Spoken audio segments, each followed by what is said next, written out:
सिंहासन बत्तीसी की 19वीं कहानी रूपरेखा पुतली की कथा। हर बार की तरह इस बार भी राजा भोज फिर से सिंहासन पर बैठने के लिए आगे बढ़ते हैं, लेकिन तभी सिंहासन की 19वीं पुतली रूपरेखा उन्हें रोकती है और राजा विक्रमादित्य के गुणों की चर्चा करते हुए एक कहानी सुनाती है। एक समय की बात है, राजा विक्रमादित्य के दरबार में दो तपस्वी अपने सवाल लेकर आए। राजा ने उनसे कहा, हे साधु, बताइए आप दोनों के मन में कौन से सवाल हैं। इस पर एक तपस्वी ने कहा, हे राजन, मेरा मानना है कि मनुष्य के मन का नियंत्रण उसके सभी कामों पर रहता है, वह कभी भी उसके खिलाफ नहीं जा सकता है। जबकि साथ आए दूसरे तपस्वी ने कहा, नहीं राजन, मेरा मानना है कि मनुष्य का ज्ञान ही उसके सभी कामों को नियंत्रित करता है और मन भी ज्ञान के अनुसार ही चलता है।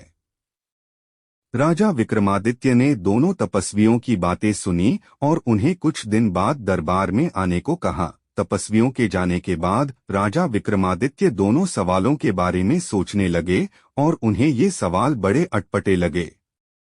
एक पल के लिए उन्होंने सोचा कि पहले तपस्वी का कथन सही है, मन सच में चंचल होता है और इंसान उसके वश में आसानी से आ जाता है। दूसरे ही पल राजा ने ज्ञान के बारे में सोचा। उन्हें लगा कि दूसरे तपस्वी की बातें भी सही है। इंसान अपने मन की करने से पहले जरूर सोचता है और तभी निर्णय लेता है। ऐसे तो ज्ञान मन से ज्यादा प्रभावी है। इन दोनों उलझे सवालों का जवाब ढूंढने के लिए राजा वेश बदलकर राज्य में निकल पड़े। कुछ दिनों तक घूमने के बाद उनकी नजर एक गरीब युवक पर पड़ी, जो एक पेड़ के नीचे बैठकर आराम कर रहा था। उस युवक के बगल में उसकी बैलगाड़ी खड़ी थी। राजा विक्रमादित्य उस युवक के पास गए और उन्होंने उस युवक को पहचान लिया। पेड़ के नीचे बैठा वह युवक उनके दोस्त सेठ गोपाल दास का छोटा बेटा था। राजा को याद आया कि उनका दोस्त तो एक बहुत बड़ा व्यापारी था, जिसने खूब सारा धन कमाया था। लेकिन उनके छोटे बेटे की हालत देखकर महाराजा विक्रमादित्य सोच में पड़ गए। उन्होंने उस युवक से पूछा, बालक, तुम्हारा यह हाल कैसे हो गया? तुम्हारे पिता ने तो मरने से पहले सारा धन तुम दोनों भाइयों में बांट दिया था। तुम्हें तो इतना धन मिला होगा कि तुम्हारी जिंदगी आसानी से कट सकती थी, लेकिन तुम तो गरीब नजर आ रहे हो। इस पर युवक ने कहा, पिता द्वारा धन बांटने के बाद उसके भाई ने बड़ी समझदारी के साथ धन का उपयोग किया। उसने अपने मन की चंचलता को शांत रखकर जरूरतों के हिसाब से पैसे खर्च किए, साथ ही दिन रात मेहनत की और अपने व्यापार को आगे बढ़ाया। लेकिन मैंने धन को केवल बुरी आदतों को पूरा करने के लिए इस्तेमाल किया। मैंने जरा सी भी सूझबूझ नहीं दिखाई। धन के नशे में मैं इतना चूर हो गया था कि अपने भाई के दिए हुए ज्ञान को समझ न पाया और आज मेरी यह हालत है। युवक ने आगे कहा, अपने चंचल मन को नियंत्रित न कर पाने के कारण मैं 1 साल के अंदर ही कंगाल हो गया। आज मैं दर दर की ठोकरें खाता फिर रहा हूँ, लेकिन मुझे अपनी गलती का एहसास हो गया है। पूरी बात सुनकर राजा विक्रमादित्य ने युवक से पूछा, क्या दोबारा धन मिलने पर तुम फिर से अपने मन की ही सुनोगे? युवक ने कहा, नहीं, अब ऐसा कभी नहीं करूँगा। इन ठोकरों को खाने के बाद यह ज्ञान मुझे मिल गया है कि इंसान ज्ञान के बल पर अपने मन को भी वश में कर सकता है।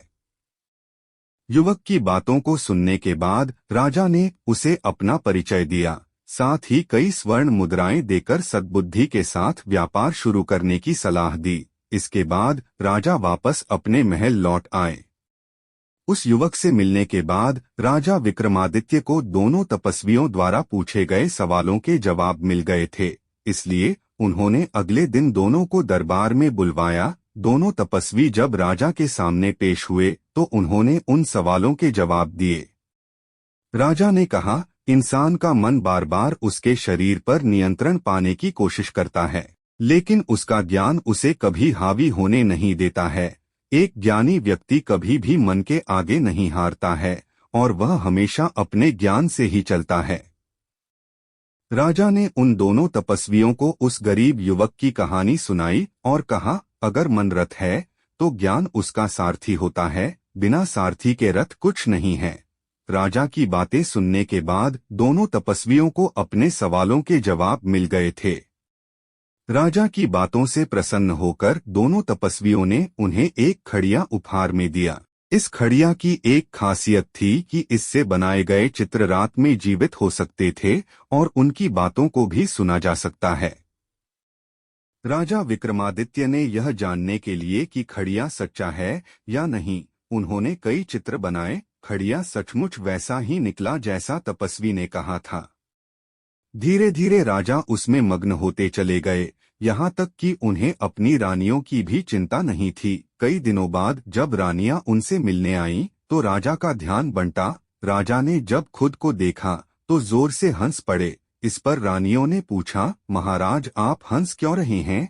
तब राजा ने कहा, दूसरों को शिक्षा देने वाला मैं खुद भी मन के आगे विवश हो गया था, लेकिन अब मुझे अपने कर्तव्य का पूरा ज्ञान है। इस कहानी को सुनाने के बाद 19वीं पुतली रूपरेखा राजा भोज से कहती है, अगर तुम्हारे पास भी राजा विक्रमादित्य जैसी काबिलियत है तो ही सिंहासन पर बैठने के लिए आगे बढ़ना। इतना कहकर पुतली वहां से उड़ जाती है और राजा भोज भी वहां